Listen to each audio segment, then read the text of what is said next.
Assalamualaikum warahmatullahi wabarakatuh. Dari 5 rukun Islam, syahadat, sholat, zakat, puasa, dan haji bagi yang mampu. Ini zakat biasa dilalaikan. Bahkan kalau kita bicara tentang zakat, biasanya orang bertanya, Ustadz, ini kan bukan Ramadan, kenapa dibahas zakat? Justru kalau Ramadan yang dibahas fikih Ramadan, tidak ada hubungannya dengan zakat ya. Jadi ini fikih zakat. Kalau kenapa bukan di Ramadan? Karena di Ramadan kita bahas fikih Ramadan. Salah satu dalam fikih Ramadan yang dibahas adalah zakat fitr atau zakat fitrah. Jadi zakat lain tidak berkaitan. Satu-satunya zakat yang berkaitan dengan Ramadan itu hanya zakat fitri atau fitrah. Itu pun nanti selesai Ramadan. Jadi kita itu wajib bayar zakat fitri atau fitrah kalau sudah terbenam matahari malam tanggal 1 Syawal. Jadi sesudah buka puasa hari terakhir Ramadan, barulah kita wajib bayar zakat fitrah. Tetapi boleh membayar sebelumnya. Yang penting sudah masuk Ramadan. Boleh membayar sebelumnya, tapi yang wajibnya kalau sudah menyelesaikan Ramadan, itu membayarnya. Membagikannya tidak apa-apa lewat, tapi membayarnya tidak boleh sebelum khatib naik mimbar. Itu wajib. Sesudah khatib naik mimbar tidak boleh lagi bayar zakat fitrah. Tapi membagi sesudahnya boleh, membayarnya tidak boleh. Jadi ini bukan bahas zakat fitrah, tapi zakat. Kenapa perlu ini kita mengetahui zakat? Pertama, saya kira ini dulu dikasih pertama supaya termotivasi. Meskipun banyak alasannya. Pertama, karena zakat itu adalah ilmu menjadi ilmu kaya. Jadi zakat itu adalah ilmu kaya. Kalau ilmu menjadi kaya itu lain lagi. Ilmu menjadi kaya, bekerja keras, belajar bisnis, belajar ekonomi. Meskipun banyak ahli ekonomi tidak kaya-kaya sampai meninggal, karena dia hanya belajar ilmunya menjadi kaya. Tapi ilmu kaya ini zakat. Kenapa perlu? Supaya nanti kalau kita kaya betulan, kita sudah tahu ilmunya. Karena orang kaya itu harus bayar zakat. Nanti kita berdoa, ya Allah, berikanlah saya rezeki supaya kaya. Nanti Allah tanya, kalau kau kaya, mau apa hartamu? Ndak ku tahu juga, jama kau dikasih kaya kan tidak, ku tahu ilmunya. Jadi zakat itu ilmu kaya. Jadi nanti kalau bapak-bapak ini semua, ibu-ibu kaya, saya doakan kita semua yang ada di masjid ini kaya, tidak repot lagi. Bagaimana mau dikasih kaya sama Allah kalau tidak paham ilmunya? Ya, ada orang banyak harta tidak ditahu mau apa itu hartanya, sehingga dia pakai sembarangan. Busa-busa, sabu-sabu, istri orang bukan istrinya, hartanya bukan hartanya, itu digunakan. Jadi harta yang dia punya dipakai untuk yang maksiat. Karena dia tidak belajar kaya, tiba-tiba jadi kaya. Jadi kita harus belajar kaya. Inilah pertama alasannya kenapa kita perlu belajar ilmu tentang zakat.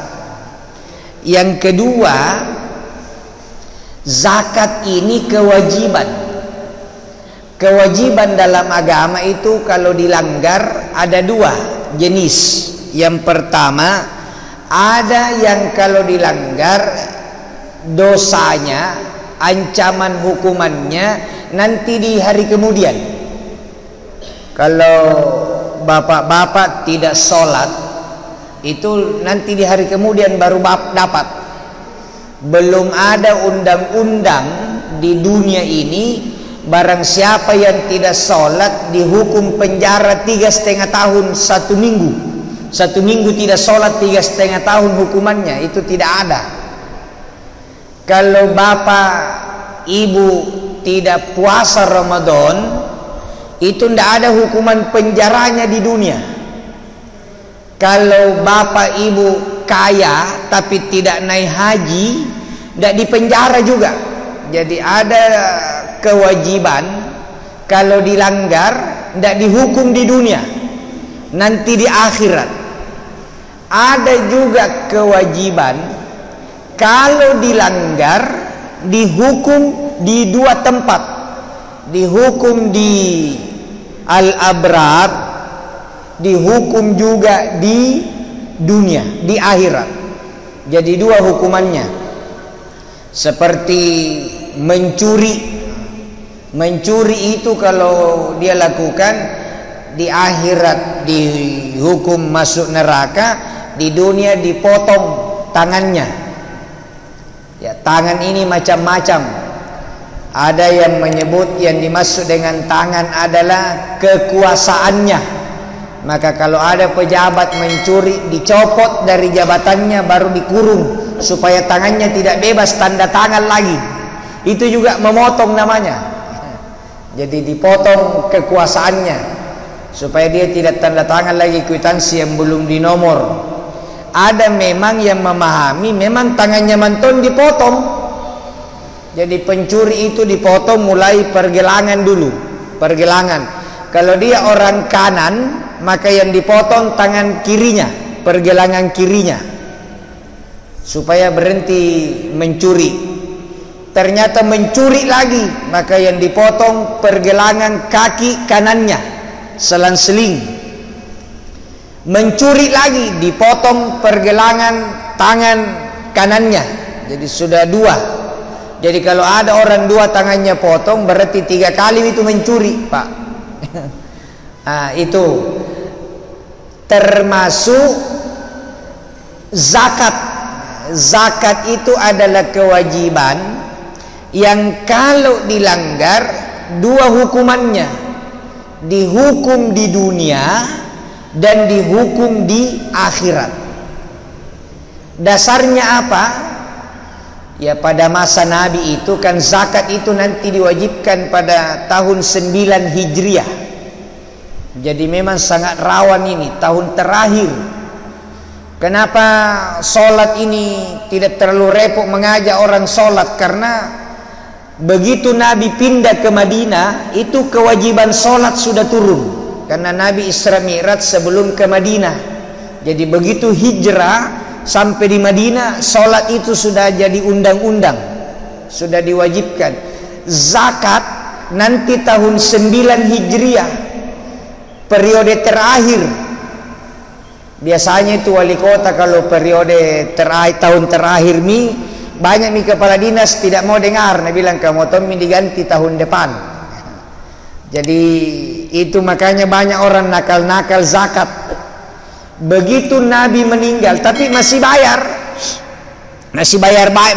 zakat waktu Nabi hidup. Tapi ya mungkin dalam hati karena Nabi, tapi dalam hatinya sudah mau menolak.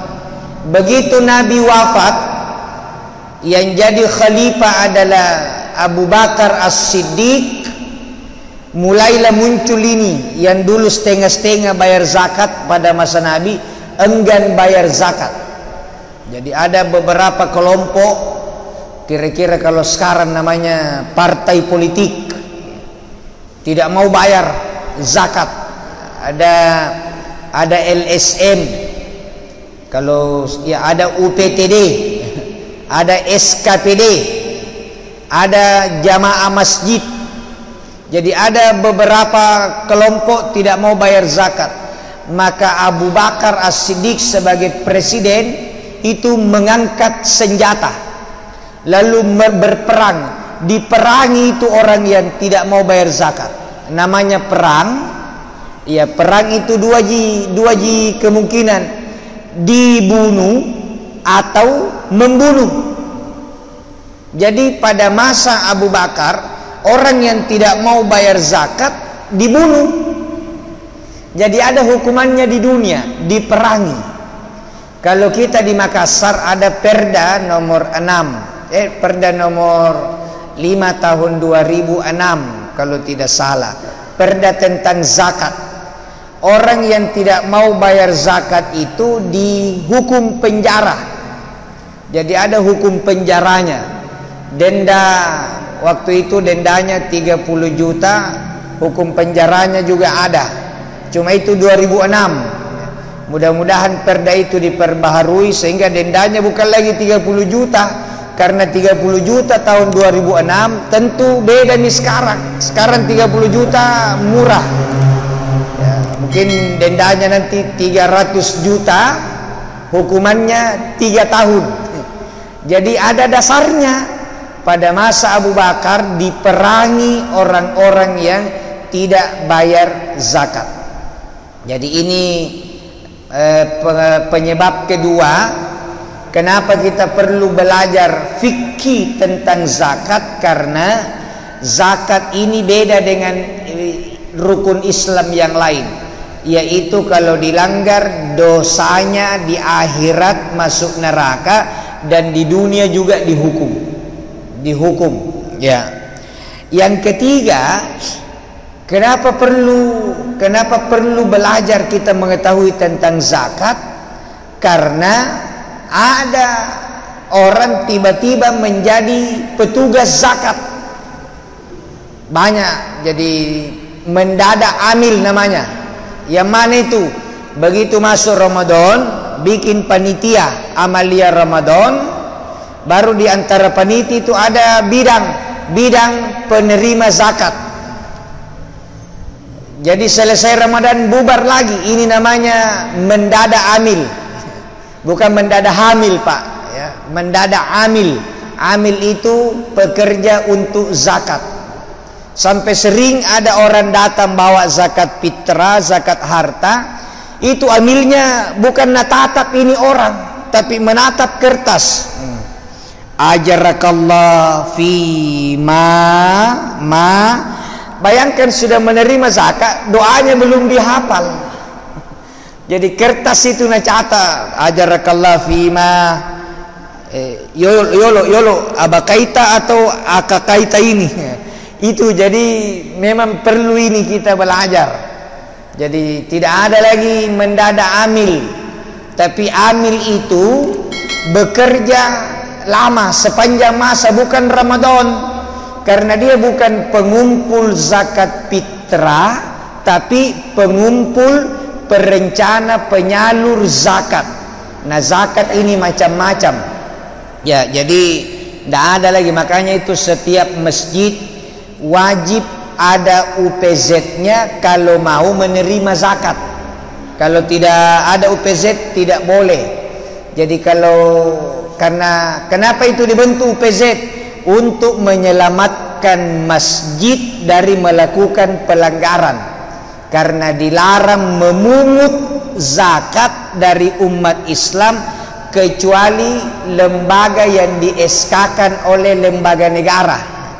Dan lembaga negara namanya Basnas. Jadi itu LAZ, lembaga amil zakat, misalnya Hidayatullah apa, Lasismu Muhammadiyah, Lasisnu NU, itu di-SK-kan oleh Basnas pusat. UPZ, unit pengumpul zakat di masjid, di-SK-kan oleh Basnas kota. Kalau kampus itu di SK-kan oleh Basnas Provinsi. Jadi begitu. Makanya di Makassar setiap kelurahan ada UPZ-nya. Kantor lurah, kantor camat, kantor KUA, SD. Masjid di Makassar dari hampir 2000 masjid baru 600 yang punya UPZ. Berarti lebih 1000 yang tidak boleh menerima, tapi dia menerima. Kalau dia menerima, nah ada yang komplain, jamaah bilang salah di situ caranya menyalurkan, pidana. Kalau tidak ada yang komplain, aman ji. Tapi kalau ada yang komplain, ya kalau kita di sini alhamdulillah di Al-Abrar sudah ada. Yang diingatkan itu kalau UPZ tidak boleh ketua pengurus juga itu tuh merangkap. Tapi kalau darurat boleh. Yang sama sekali tidak boleh bendahara UPZ itu tuh bendahara masjid. Tidak boleh supaya tidak bercampur ki. Yang berikutnya, kenapa perlu? Karena masih banyak orang yang tidak paham itu zakat untuk siapa. Kalau masyarakat umum tidak paham masih dimaklumi. Tapi kalau orang yang berpendidikan terima zakat di masjid, semua zakat fitrah alhamdulillah dibagi habis ke 8 kelompok: fakir, miskin, amil, muallaf, budak, orang berutang karena kebutuhan pokoknya, fisabilillah, guru mengaji, guru honorer, pemandi jenazah, pembaca talaqing, pembaca doa, penceramah di daerah terpencil, dan yang ke-8 ibnu sabil, musafir yang kehabisan bekal. Aman, zakat fitrah itu hampir tidak ada penyimpangan. Zakat harta jadi biasa diumumkan oleh masjid, biasa dengar kalau khutbah Idul Fitri. Alhamdulillah laporan pemasukan zakat fitrah sekian ratus liter, sekian uang sudah disalurkan ke para mustahik. Zakat harta 150 juta dipakai untuk membangun menara masjid. Bayangkan sudah bertahun-tahun itu orang pakai zakat pembangunan fisik. Seluruh imam mazhab Hanafi paling tua, Maliki, Syafi'i, Hambali tidak membolehkan, dan memang tidak dibolehkan zakat itu dipakai untuk pembangunan fisik. Karena hanya 8 itu. Memang ada ulama kontemporer bilang boleh, tapi syaratnya berat, darurat, yaitu kalau di Gunung Sari ini tidak ada masjid. Terus itu kalau kita tidak bangun masjid, bisa masuk Kristen semua warga di situ karena ada gereja besar. Nah, tidak ada uang dipakai bangun masjid kecuali dana zakat. Ambil dana zakat itu pakai bangun. Itu darurat sekali. Atau boleh bangun fisik tapi bukan karena pembangunannya.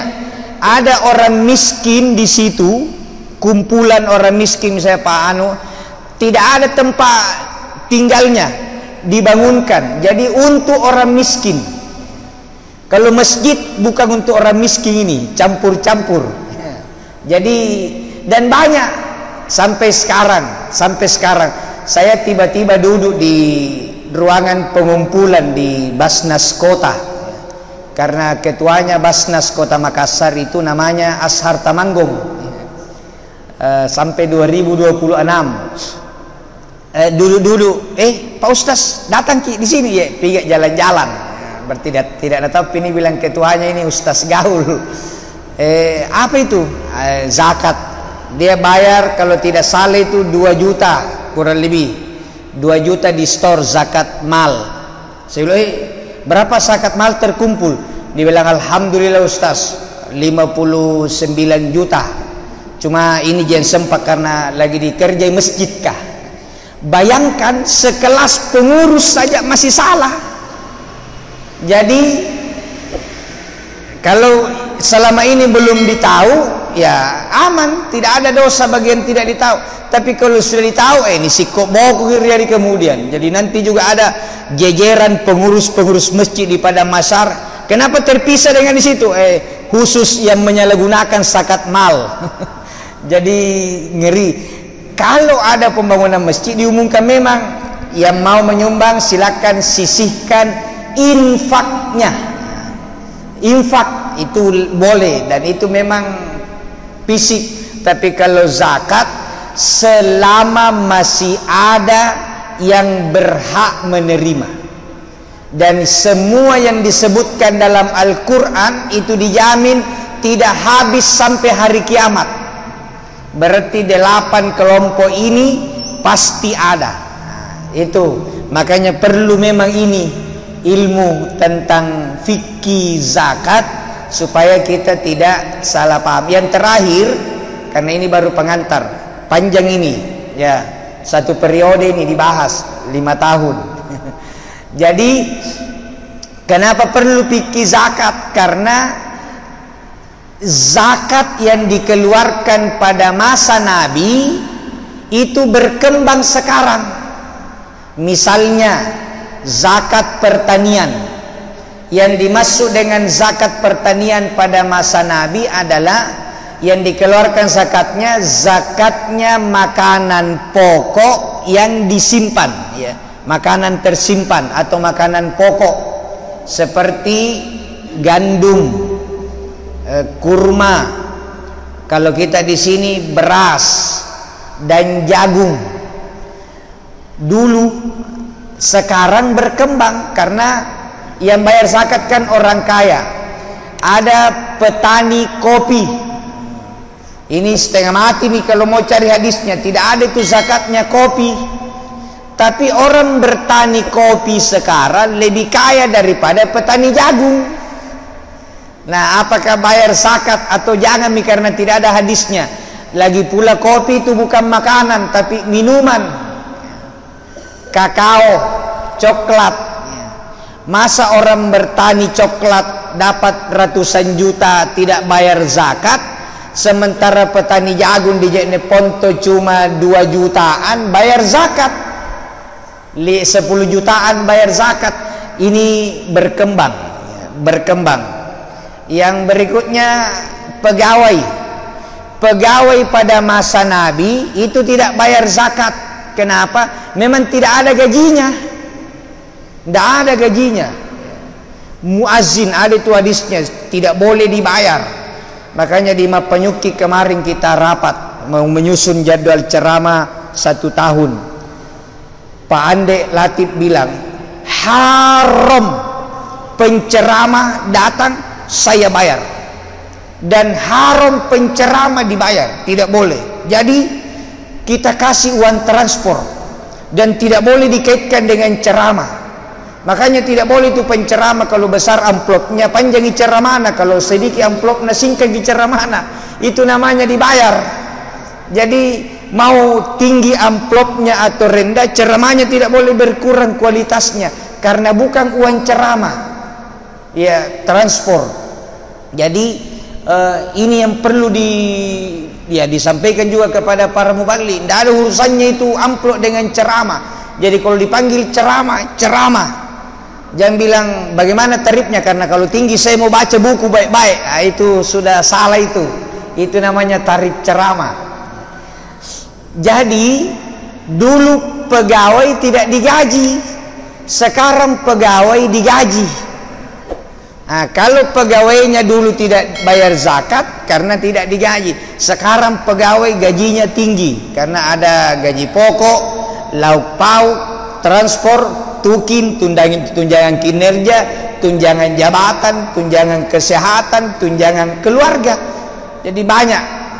Sehingga dihitunglah, dikiaskan zakatnya ke pertanian, tapi jumlah zakatnya ke mal, harta. Jadi jumlah yang mau dizakatkan pertanian, tapi yang dibayar zakat harta, yaitu 2,5%. Ya, jadi itu antara lain. Ya, jadi banyak alasannya dan menarik ini zakat, Pak. Ya, menarik.